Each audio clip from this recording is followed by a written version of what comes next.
the Superman film, I feel like they're spending the right amount of time on it.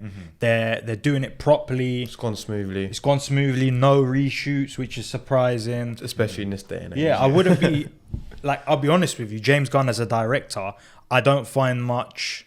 I'm not a crazy James Gunn fan of his films personally. Yeah. But I like the fact they've got a director in the role to kind of lead the productions going forward. I think it makes sense to have him. He knows what he's doing. He's worked on big films. He's worked at the competitor studio making films with them. Yeah. So I think they've got the right people involved to make something very successful. And it's a fresh leaf. And for me, that's when there's the most hope.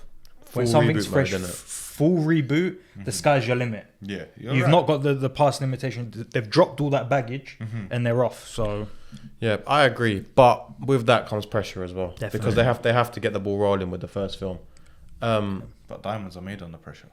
It's risky. It's volatile. It's very volatile. Yeah. But from what I've seen of Superman so far, I have promise in it. I think it will do well commercially and critically.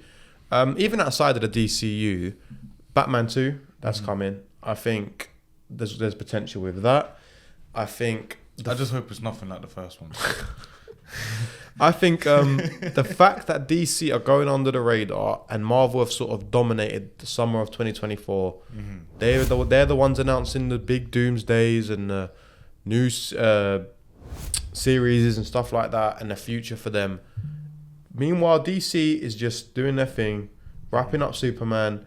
They released some logos for the Batman and Wonder Woman. They're starting to craft their little universe. I think it's the perfect time to invest because in 2-3 years, we could have a very different discussion about DC. Yeah.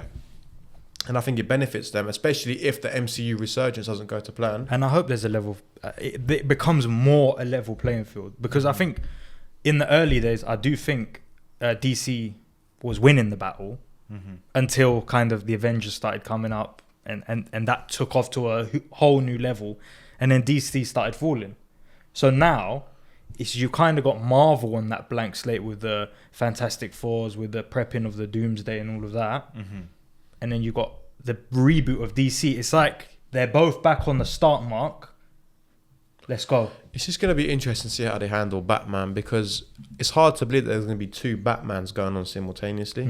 So it's going to be interesting to see how they navigate that. But yeah, there's going to be a lot of new casting for roles in the DCU. I just hope they don't rush it. And I think James Gunn is a trusted set of hands to put the franchises in. If you like this clip, be sure to check out our full episode in the link below. Also, don't forget to subscribe.